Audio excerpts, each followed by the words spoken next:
세상에 떠도는 기묘한 괴담들. 첫 번째 이야기. 경상남도 창원의 반송아파트 실화괴담. 경남 창원에 반송아파트라고 있었습니다. 꽤나 규모가 큰 5층짜리 주공아파트 단지였고 지어진 지 30년 넘어서 재개발되었고 지금은 더 크고 높은 아파트 단지가 들어서 있죠. 중학교 때까지 그곳에 살았었고 제가 태어나기도 전에 지어진 아파트라 그런지 단지 내에 우물도 있었고 보일러도 연탄 보일러였습니다. 아무튼 중학교 2학년 여름 때였습니다. 그때 집에 친척들이 제사 때문에 우리 집에 모였었고 그땐 12시에 제사를 모셨기 때문에 다들 제사 음식 먹으며 시간 때우고 있는데 어른들이 심심하시다고 화투를 치시려는데 마침 집에 화투가 없어 저보고 사오라고 하시더군요. 돈을 받아들고 밖으로 나왔는데 슈퍼까지 가려니까 고민이 되더군요. 가로등이 있는 밝은 길은 D자 모양으로 돌아가야 하고 직진으로 질러가려면 아파트 사이로 잔디밭을 지나야 하는데 어둡고 무서웠거든요. 일단 빨리 가려고 직진으로 잔디밭 쪽으로 가고 있는데 저쪽 앞에서 약한 불빛이 보이고 고기 굽는 냄새 같은 게 나더군요. 뭐지? 하면서 다가가 보니까 불빛도 없는 잔디밭 위에서 가족으로 보이는 사람들이 잔디밭에 둘러앉아 생선을 석쇠에 구워 먹고 있더군요.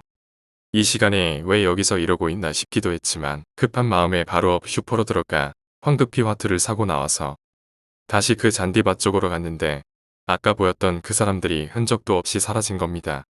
그래도 일단 집에 가자 싶어 집에 와서 생각해보니 도저히 제가 화투를 사고 나와서 그곳으로 갈 동안에 불판이며 음식 및 도구들을 정리하고 그 자리를 깔끔히 치우고 흔적도 없이 사라진다는 게 말이 안 되고 이해도 되지 않아 어머니께 말씀드리니 쓸데없는 소리 말라시더군요.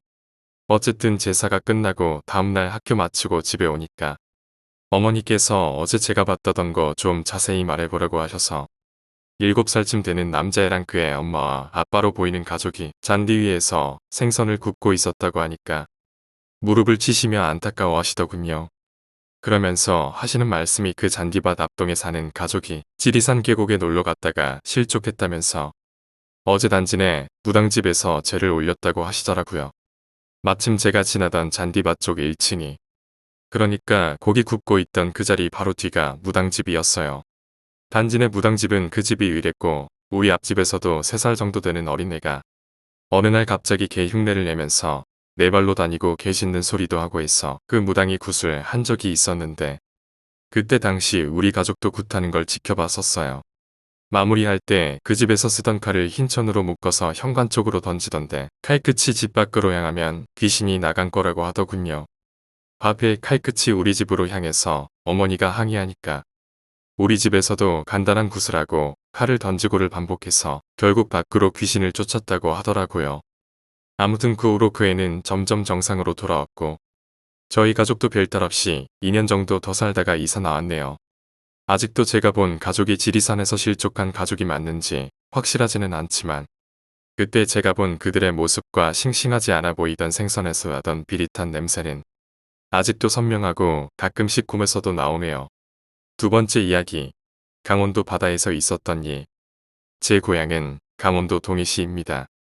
많은 사람들이 강릉과 삼척은 많이 알지만 동해시는 잘 모르는 것 같습니다. 유서 깊은 강릉과 삼척에 비하면 생긴 지 얼마 안 되었다고 할 수 있는 도시입니다. 동해에는 해평이라는 곳이 있는데 정말 아는 사람만 아는 작은 해안입니다. 기찻길이 끊기는 절벽 아래에 자리 잡았고 바다까지 가는데 약 1m 정도의 좁은 폭으로 지나다니기 때문에 관광지가 되기에는 제가 보기에도 어렵지 않을까 합니다. 서두가 길었습니다. 여하튼 제가 중학교 때 해평에서 겪은 일입니다. 더운 여름날 해수욕장에 가기에는 시간이 없어서 친구들과 해평 바닷가로 놀러 갔습니다. 신나게 물장구 치고 조개를 주우면서 정신없이 놀았는데 해안 저편에 누군가 있는 게 아니겠어요? 젊은 부부와 남자아이가 있었습니다. 아이는 8살 정도로 보였습니다. 보통 관광객들이 찾지 못하는 곳이라 여기까지 어떻게 왔는지 궁금했습니다. 그저 신기할 뿐이었습니다. 작은 바닷가라서 어느새 저희는 그 아이와 함께 어울리고 있었습니다. 아이가 참 밝고 순수했습니다. 형아라고 말하면서 잘 따르는 게 참 귀여웠습니다. 저희는 그 아이가 몹시 마음에 들어서 행여나 아이가 다칠까봐 얕은 물에서 같이 공놀이를 하면서 놀았습니다. 아이의 부모님도 그저 지그시 웃으며 바라볼 뿐이었습니다. 그때였습니다. 주거니 받거니 하던 공이 조금 먼 곳으로 날아갔는데 아이는 말릴 새도 없이 그쪽으로 달려갔습니다. 그리고 물 위에 둥둥 떠 있는 공을 잡는 순간 그대로 아이가 바다 밑으로 사라졌습니다. 아시는 분은 아시겠지만 동해는 얕은 바다가 계속되다가도 갑자기 깊어집니다. 아이가 그쪽으로 빠진 것입니다. 저희는 놀라서 달려갔지만 이미 그곳은 물 색깔부터 달랐습니다. 시간이 어떻게 되었는지 모르겠습니다. 저는 바보같이 발만 동동 구르다가 결국 해난 구조대가 오고 119가 왔습니다. 젊은 부부는 넋이 나가서 펑펑 울기만 했습니다. 저희는 경찰서에 갔다가 각자 부모님을 대동하고 나올 수 있었습니다. 마음이 참 참담했습니다. 왠지 제가 죽인 것 같았습니다. 그리고 며칠 뒤 바다에 가고 싶지 않았지만 다른 친구들과 다시 해평에 오게 되었습니다.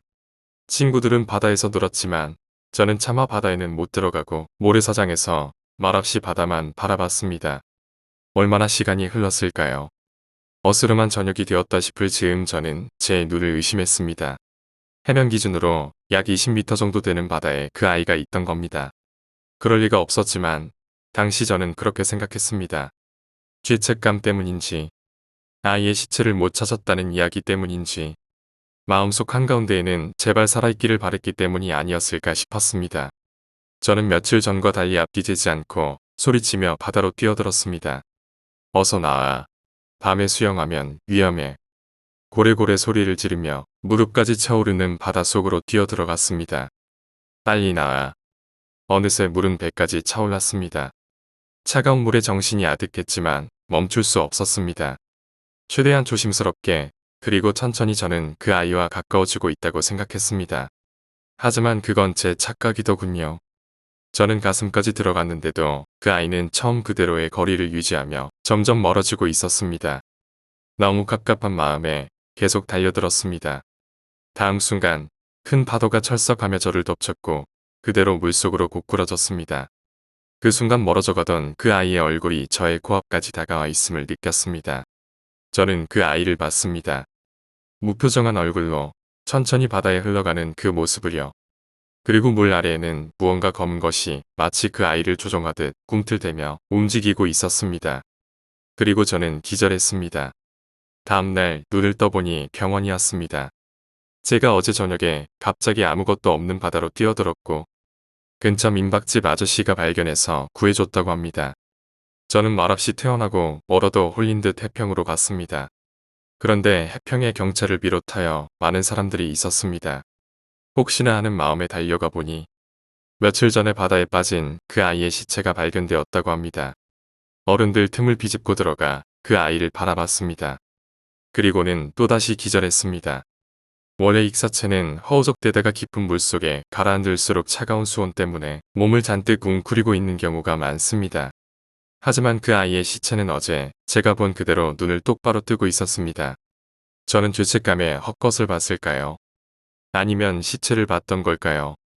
그것도 아니라면 아이가 좋은 곳으로 갔길 바랄 뿐입니다. 세 번째 이야기, 이상한 별장의 비밀. 친척 어르신분이 해주신 이야기입니다. 아저씨가 사시는 동네 뒷산을 서울에 사는 어떤 부자가 사들였다고 합니다. 산이 그리 높지도 않았고 이러저러한 초목들이 예쁘게 피어 있어 평소 집을 짓는다면 참 좋겠다고 다들 생각해 왔는데 그 부자 역시 별장을 만들 생각으로 그곳을 샀더랍니다. 그리고 얼마간의 공사 후 뒷산에는 정말 근사한 저택이 들어서게 되었습니다. 겨울이 찾아오자 고등학생이었던 자식들과 아내도 별장에 오게 되었습니다. 아저씨가 말씀하시기를 정말 화목한 가족이었다고 하십니다. 그런데 그 별장에 찾아오자마자 그 화목함은 순식간에 깨져버리고 말았습니다. 고등학생이던 아들이 연년생 여동생을 이유 없이 법탈하려 수도 없이 시도했기 때문이었습니다. 그뿐만이 아니었습니다. 평소에는 아무렇지 않다가도 이상하게 자다 말고 바지를 홀랑 벗고 발기된 성기를 덜렁거리면서 마을을 쏘다니는 겁니다. 그리고 여자만 보면 그게 할머니라도 겁탈하려 들었습니다. 부자는 어떻게든 아들이 제정신을 찾길 바랬지만 점점 또가 넘어서자 하는 수 없이 아들을 정신병원에 입원시켰다고 합니다. 하지만 문제는 또 다시 일어났습니다. 이번에는 부자가 똑같은 일을 저지르기 시작했기 때문이었습니다. 마치 실성한 사람처럼 성기를 내보이고 여자만 보이면 겁다 가려들고 또다시 눈 깜짝할 사이에 제정신을 찾는 일이 부자에게도 반복되었습니다. 그런데 그 마을사는 어떤 사람이 이건 분명 가벼운 일이 아니라고 해서 부자의 아내를 설득해서 용왕 무당을 불러왔다고 합니다. 무당은 오자마자 뭔가 여기 있다는 김새를 눈치채더니 갑자기 아들이 묵던 방으로 냅다 달려가 당장 여기 구들장을 파보라고 소리쳤습니다. 마을 사람들은 불쌍한 사람을 돕는다는 마음에 힘을 모아 아들 방을 파보았습니다. 그러자 놀랍게도 그 아래에는 하반신만 남은 남자의 유골이 발견되었습니다. 무당이 말하길 이 남자는 무덤도 없이 객사한 이로써 지금은 하반신밖에 남지 않았는데 남자의 하반신이 가지는 욕구 같은 것이 부자와 부자의 아들이 씌었다는 겁니다. 다행히 구술한 뒤 부자와 부자의 아들은 정신을 차렸고 유골은 좋은 곳에 안치되었습니다. 네 번째 이야기, 약수터의 괴담. 1998년 여름으로 기억합니다. 당시에는 좋은 약수터를 찾아 약수를 떠다 마시는 것이 유행이었고 우리 가족 또한 어디 약수터가 좋더라는 소문을 들으면 그곳에 가서 일주일치 먹을 만한 양의 약수를 떠오곤 했었습니다. 아마도 광주에서 장성을 경유하는 산을 따라 굽이굽이 도는 국도의 한 능선이었을 겁니다. 그곳에 좋은 약수터가 있다는 소문을 들은 아버지는 어머니와 형, 그리고 저를 데리고 장성으로 향합니다. 94년식 프라이드 베타를 타고 떠나는 드라이브는 당시 저에게 크나큰 즐거움이었기 때문에 마냥 들뜬 마음으로 집을 나섰습니다. 식사를 하고 여기저기 구경을 하다 보니 시간은 금방 가버리고 지지 않을 것처럼 이글거리던 태양이 어느새 산등성이에 걸칠 무렵 약수를 들어 출발을 하였습니다. 문제의 약수터는 산을 따라 도는 왕복 2차선의 국도변에 있었고 때문에 해당 약수터를 찾느라 약간의 시간을 지체한 상태였습니다. 우여곡절 끝에 도착한 약수터는 산 능선과 왕복 2차선의 도로 사이에 차 두어 대를 주차할 만한 공간을 두고 있었던 것으로 기억하며 이미 약수터에 도착했을 때는 해는 거의 넘어간 시각이었고 또한 주위를 둘러보아도 모두 산으로 둘러싸여 있어 깜깜해진 상태였습니다.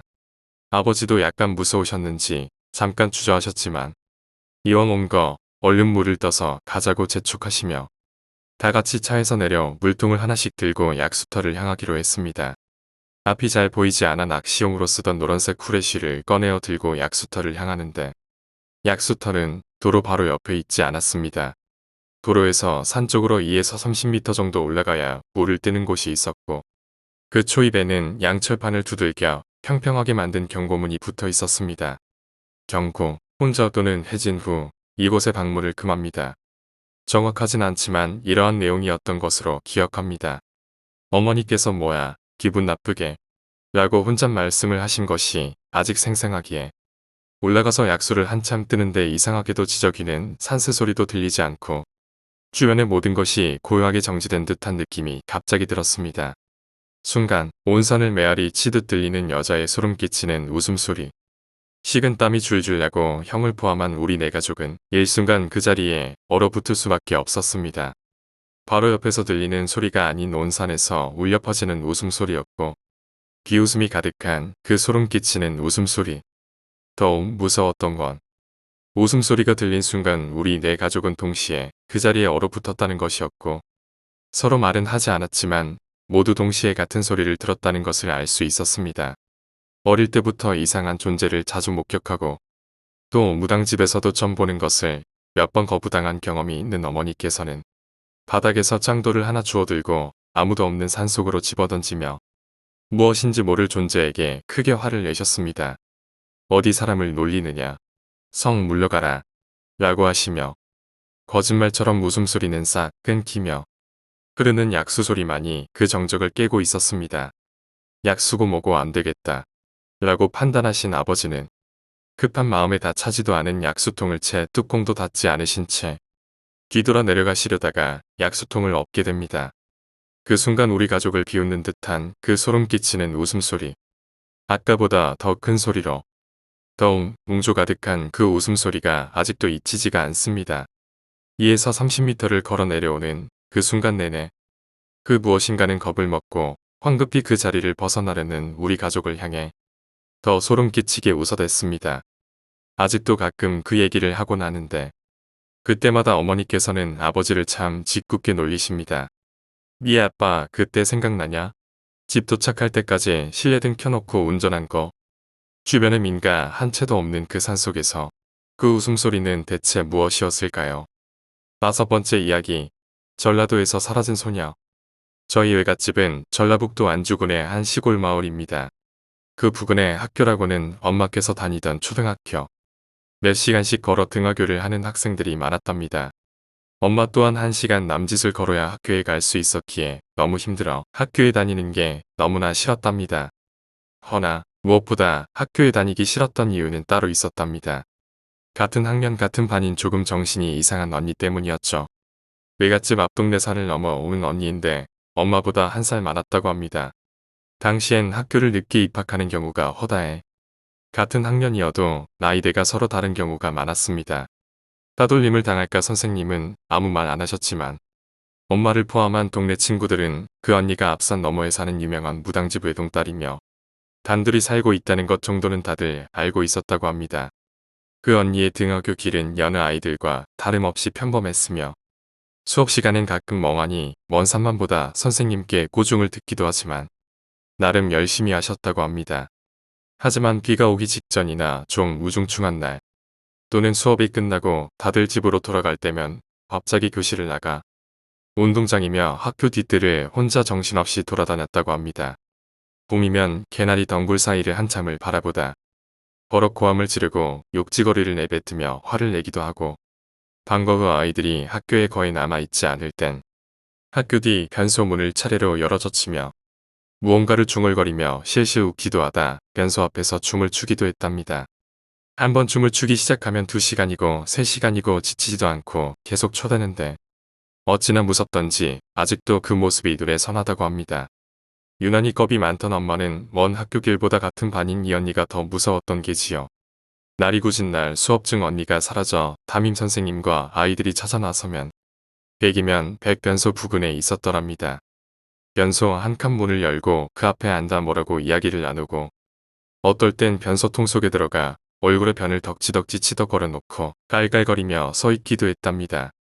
그러던 어느 날 몇 명의 친구들과 엄마는 화단에 들어가 화단을 망가뜨려 놓았다는 이유로 방과 후 교실에 남아 선생님께 꾸중을 듣고 별로 늦게까지 교실이며 복도 청소를 하고 있었더랍니다. 늦가을 해도 뉘엿뉘엿 져가는데 한복을 곱게 차려입으신 예쁜 아주머니께서 정신없이 달려오시더니 담임 선생님과 한참을 얘기하더니 망연자실한 얼굴로 그 자리에 주저앉던 선생님께선 엄마와 일행들에게 그 언니를 마지막으로 본 게 언제냐며 물으셨답니다. 엄마 일행 중 한 명이 방과 후 변소에 갔다 오면서 마지막 칸 앞에서 중얼거리던 언니를 보았다고 했고 그 말을 듣자마자 선생님과 아주머니는 변소로 정신없이 달려가시더니 아주머니께서 기겁을 하고 쓰러지셨답니다. 엄마가 조심스럽게 가보니 변소통이 파낼 때가 다 되어 분유들이 가득 차 있고 그 위엔 그 언니가 오늘 입은 옷들이 있더랍니다. 담임 선생님과 학교를 지키시던 아저씨께서 서둘러 분유를 퍼내셨고 부근 동네 사람들까지 불러 변소 분유를 다 퍼냈지만 나온 건 옷가지 뿐이었답니다. 그보다 더 끔찍한 건 옷가지 위에 정확히 10쌍의 사람의 손톱과 발톱이 있었답니다. 그 뒤로 아주머니께선 학교에 여러 번 찾아오셨고 다음에 봄이 되자 아주머니께서 학교에 보이지 않자 그 동네 사는 친구에게 물었고 그 친구는 엄마에게 방학 동안의 일을 말해주었답니다. 겨울내 낮이고 밤이고 불쌍한 내 자식 내 손톱과 발톱을 다 줄 터이니 돌려놓으라며 징을 쳐대더니 갑자기 어느 날 조용하자 이상하게 생각하신 이장 아저씨께서 찾아가 보니 자신의 손발톱을 모조리 뽑아 가지런히 개어놓은 하얀 천에 맞춰놓고는 그 위에 목을 매달아 죽어 있었더랍니다. 그로부터 오랜 시간이 흐르고 엄마가 저를 가져 만삭이 되어 외갓집을 가는 길이었습니다. 그 동네에 살던 친구를 만나러 가는 길이었는데 굿하는 소리가 나기에 가보았더니 동네 사람이 모두 모여 굿판을 보고 있더랍니다. 엄마도 구경 삼아 아저씨들 사이를 비집고 한참을 구경하는데 엄마 또래에 젊고 예쁜 무당이 깡충깡충 뛰다 말고 엄마 곁으로 오더니 손톱이 단 한 개도 없는 하얀 손으로 엄마 배를 쓰다듬더니 그러더랍니다. 예쁜 딸이네. 너는 이런데 오는 거 아니란다. 예쁘게 크렴. 엄마 얼굴을 보고 씩 웃더니 자리로 가서 다시 굿을 하더랍니다. 그리고 15일 후 엄마는 저를 낳으셨습니다. 그해 겨울 외갓집에 갔다가 엄마께 들은 얘기를 할머니께 했더니 할머니께서 별 감흥 없이 말씀하셨습니다. 그렇잖아도 몇 주 전에 그 동네 점순 내가 얘기하드만 너 알려주려고 그랬는갑다. 너 그 엄마 어렸을 적에 없어진 걔 아닌가 싶어서 물어봤더니 별말은 안 하더란다. 그냥 엄마가 지 살려줬다고 그 말밖에 안 하더란다. 6번째 이야기. 도화살. 굉장히 친했던 친구가 있었어. 우연히 20대 초반에 친해져 자매처럼 붙어 다니던 친구였어. 친해지고 얼마 후 사우나를 갔지. 브래지어 속에 부적이 있더라고. 궁금해하니 자세히 얘기해 주었어. 아주 어릴 때부터 남자가 따르고 그래서 그걸 막는 부적이라고 하더라고. 남자가 따르면 좋은 거 아니냐고 했더니 정상적이지 않다고 했어. 그냥 따르는 것이 아닌 스토커 내지는 난 너 없인 못 살아 하고 자살 시도를 하는 또라이들이었지. 그냥 무서울 만하구나 했어.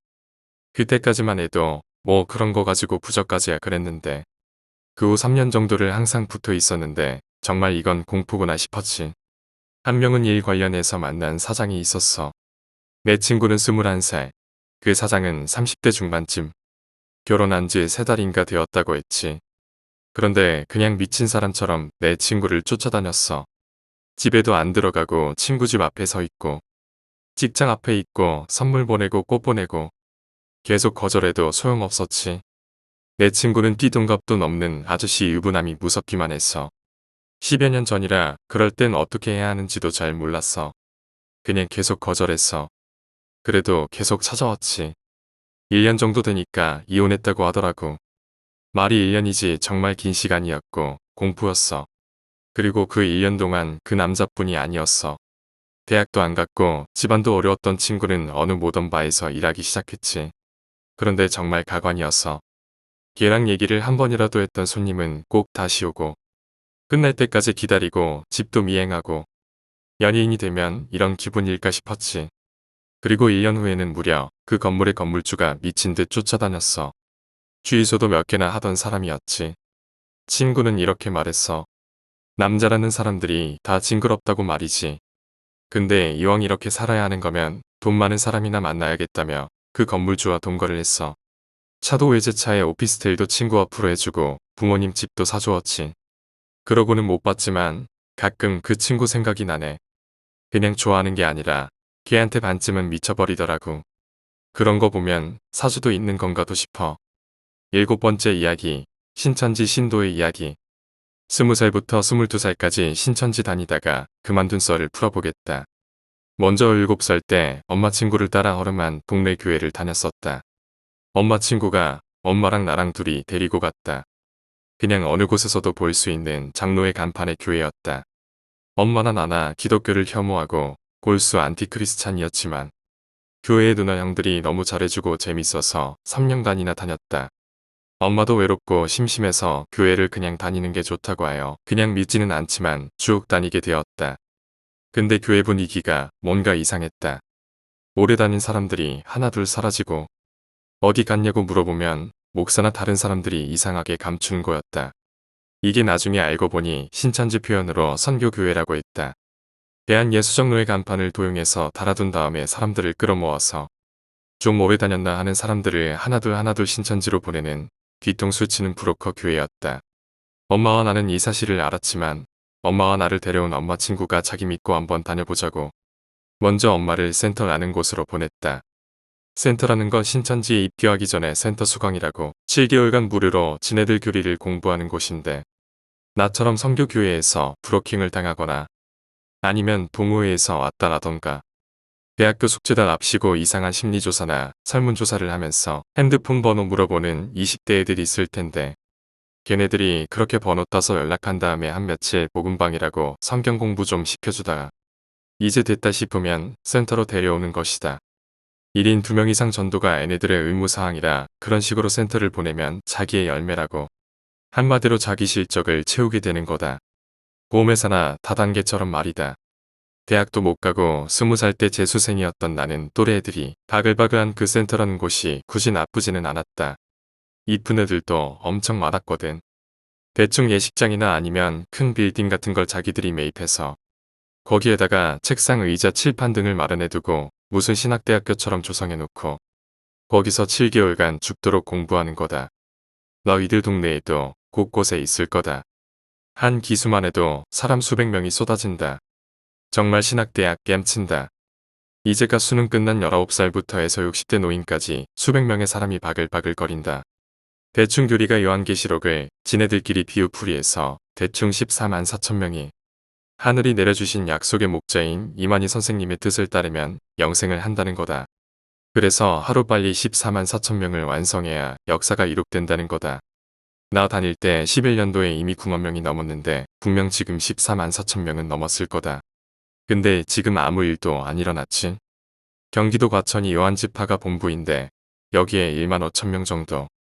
그리고 두 번째로 큰 지파가 전라도의 베드로 지파라고 1만 4천 명. 그리고 대구와 부산 등의 디데오 지파. 하여튼 예수 12제자의 이름을 따서 전국에 각각 12군데 지파를 두고 있다. 무슨 하나의 회사가 여러 군데의 지사를 두고 있는 것처럼 말이다. 하여튼 나는 센터에서 대충 7개월간을 수료했었다. 중간에 몇 번이고 나오려고 했었지만 그때마다 전도사와 나를 전도했던 아저씨, 나와 엄마를 데려온 엄마 친구의 아는 사람이 몇 번이고 뜯어말리기도 했고 그냥 대학도 못 가고 심심하니까 사람 구경하러 다니자는 심보로 다 마치고 수료하려면 초등, 중등, 고등 시험을 다 통과해야 된다. 드디어 신천지 교회로 들어가게 되었다. 무슨 분위기가 다단계 회사랑 거의 비슷하다. 청년부 같은 경우 대학 출신별로 공공대학 부서, XX대학 부서 이렇게 나누고 그 부서에 속해서 각각 부서 생활을 한다. 워낙에 규모가 크니 대학 부서 하나만 해도 수백 명이다. 나 같은 경우 재수생이라 전문대학, 재수생, 그리고 기타 소수대학 학생들을 모아둔 부서에 들어가서 활동하게 되었다. 보통 교회처럼 찬송가를 부르고 기도하는 게 아니라 14만 4천 명을 채우는 목적으로 다단계 회사처럼 서로 실적을 발표하고 부서별로 성과내고 달성하고 할당량이 주어지고 이런 분위기인 거다. 부서 안에 부서장이 있고 그리고 각각 팀으로 나눠서 생활하는데 여기에 팀장과 부팀장들이 일반 성도들을 관리하고 1인 2명 이상 전도를 목표로 오늘도 내일도 대학가나 터미널, 시내에 달려가서 포교짓을 하러 다닌다. 그리고 웃긴 게 보통 교회처럼 그 벤치 같은 의자가 있는 게 아니라 성경 구절에 하나님 계신 곳에는 신발을 벗고 기도하는 거라며 신발 다 벗고 그냥 바닥에 수천 명이 빈 공간에 모였는다. 그때 내 팀장이 5살 연상의 여자였는데 센터 시절 때부터 나에게 살갑게 굴었는데 여기에 들어와서 때마침 팀장과 일반 성도로 다시 만나게 돼서 인연이다 싶어서 친하게 지내게 되었다. 걔는 163 정도의 얼굴은 굉장히 이쁜 얼굴이었다. 모쏠 인생이었던 나에게 태어나서 처음으로 진심으로 잘해주고 관심 가져준 사람이었다고 느꼈다. 같이 시내를 나가 전도 활동하면서 배고프다는 핑계로 같이 밥도 사먹고 커피도 사먹고 다른 지방 부서에 일이 생겼다는 핑계로 같이 따라가서 전주와 녹마을에 가서 데이트도 하고 스킨십 빼고는 다 해왔던 것 같다. 이 누나 때문이라도 교회를 쉽게 그만둘 수가 없었다. 게다가 21살에 대학에 들어가게 되었는데 거기서도 아웃사이더라 친구가 없어서 공강 시간대마다 혼자 밥 먹기 쪽팔려서 시내로 나가면 전도활동을 하고 있는 신천지 동무들이 있기에 시내로 달려가서 같이 종종 밥을 같이 먹고 그랬었다. 그냥 그렇게 해서라도 사람을 만나고 싶었다. 신천지만 다니는 게 빼면 얼굴도 이쁘고 공부도 잘하고 성격도 착하고 일단 교회 다니는 애들이 기본적으로 성격이 좀 착한 애들이 많더라고. 하지만 이 미친 정신병자들이 이만희 교주님은 대학병원에서 사망선고를 받고 2시간 만에 다시 깨어나 의사들조차도 이 사람은 보통 사람이 아니라고 믿게 되었다는 둥. 자기가 하는 말이 10몇 살쯤에 하늘에서 하나님에게 계시를 받았다는 둥. 14만 4천 명이 입 맞으면 영생을 한다는 둥 미친 개소리를 해대고 그리고 신천지 활동을 위해서 대학 다니던 애들이 대학을 그만두고 국시를 붙은 애들이 국시를 포기하고 유학길에 오를 수 있는 애들이 유학을 포기하는 둥. 도저히 정상인의 수준으로 납득할 수 없는 새끼들이라서 참다 못 참을 때 하루라도 교회를 안 나가게 되면 바로 팀장 부팀장 그리고 같은 구역원에서 전화폭탄이 쏟아지고 학교에 있는 곳에 쫓아오고 알바하면 알바하는 곳에 쫓아오고 나중에 저녁 되면 집까지 찾아와서 왜 안 나오냐고 찾아러 온다. 보통 인간이면 절대로 벗어날 수 없는 거다. 그래서 마지못해서 다시 나오고 그러다가 다시 또 안 나가면 또 그 누나가 쫓아오고 이런 짓을 한 10번은 반복하면서 5살 연상 그 팀장 누나랑 미운정 고운정 애증이란 애증은 서로 다 섞이기도 했지. 나한테 언제나 과분하게 상냥하고 친절해서 교회 못 그만두게 하려고 이렇게 친절한 거지. 가식 떠네. 이러면 아니야. 그런 거 아니야. 정말 널 아끼고 내 친동생처럼 생각한다고. 이런 패턴을 2년간 500번 정도 반복했다. 5살 연상의 그 팀장도 사범대 나와서 임용고시 준비하다가 신천지에 들어와서 임용고시도 포기하고 팀장 활동하면서 취업도 안 하고 개백수로 살아가고 있는 어지간한 골수 신천지 성도였다. 한마디로 정상적인 삶이 아니었지. 그렇게 20살부터 22살까지 서로 지긋지긋한 대립을 하다가 22살, 그러니 작년 3월부터 타협을 하게 되었다. 결국 타협한 조건이 예배를 안 드려도 좋으니까 출석 체크할 때만 와서 출석 체크하다가 자기랑 같이 밥 먹고 이야기하고 지내자. 그러면서 교회 관두지는 말고 자기랑도 사이를 유지하자는 그런 거였다. 그래서 예배 끝나기 직전에 와서 출석 체크만 하고 그 누나랑 같이 근처에서 밥 먹고 커피 마시는 게 일상이었다. 수요예배와 일요예배 이렇게 일주일에 2번. 그리고 학교 공강 시간 때도 시내 가서 종종 찾아가서 같이 밥 먹고. 나는 그래서 그 누나에게 깊은 애정을 느끼게 되었지. 달러. 나 같은 병신을 감싸주는 건 그 누나뿐이었거든. 근데 이 짓거리도 정말 한계에 도달해버리고 외로움이나 구걸하자고 이런 곳에 내 영혼을 파는 짓도 너무 썩은 맛이 올라오고 결국 진짜 메비우스 띠 같은 이 타협 안에 참을 수 없는 염증을 느껴서 누나가 나 진짜로 인간적으로 좋아하면 교회 그만둬도 나 개인적으로도 만날 수 있지. 그러니까 교회 관둘래. 이 짓거리도 진짜 못하겠다. 이렇게 말하고 누나가 보는 앞에서 성도 카드를 바닥에 집어던져버리고 교회를 뛰쳐나갔다. 그리고 그 누나가 정말 날 진심으로 생각하는지 아니면 이 모든 것이 교회를 못 그만두게 하려는 가식이었는지를 확인해보고 싶었다. 그 이후로 연락이 오긴 했지만 전부 다 교회에 오란 소리라서 다 씹고 무시했지. 그러니 그 누나도 이제는 정말 지쳤는지 한 3개월 넘게 연락 안 하더라고. 이제 이렇게 사이도 끝났고 그 누나도 단지 교회 때문에 나에게 그랬던 것 뿐이었고 그리고 드디어 신천지에서 벗어나게 된 건가 라고 생각이 들 때쯤 갑자기 전화가 왔다. 교회 그런 거 아니니까 꼭 보고 싶다는 둥. 만나서 이야기하자는 둥.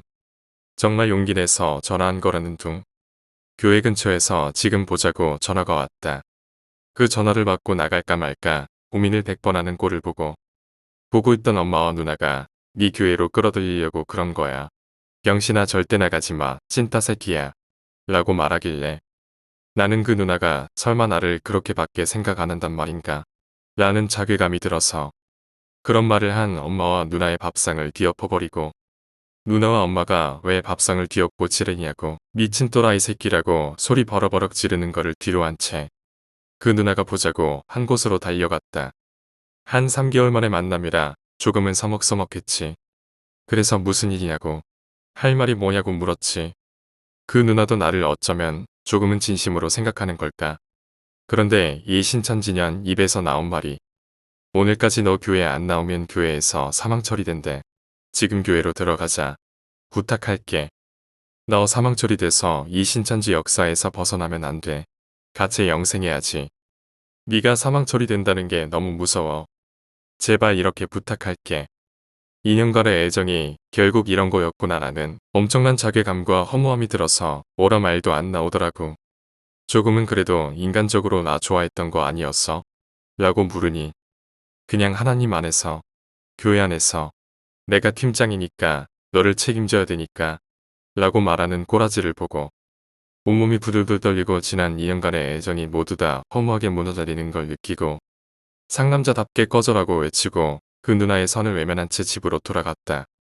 뒤엎은 밥상을 치우고 있는 누나한테 누나 말이 옳았어. 미안하다. 누나 말이 다 맞았어. 이렇게 외치고 힘없이 잠들었다.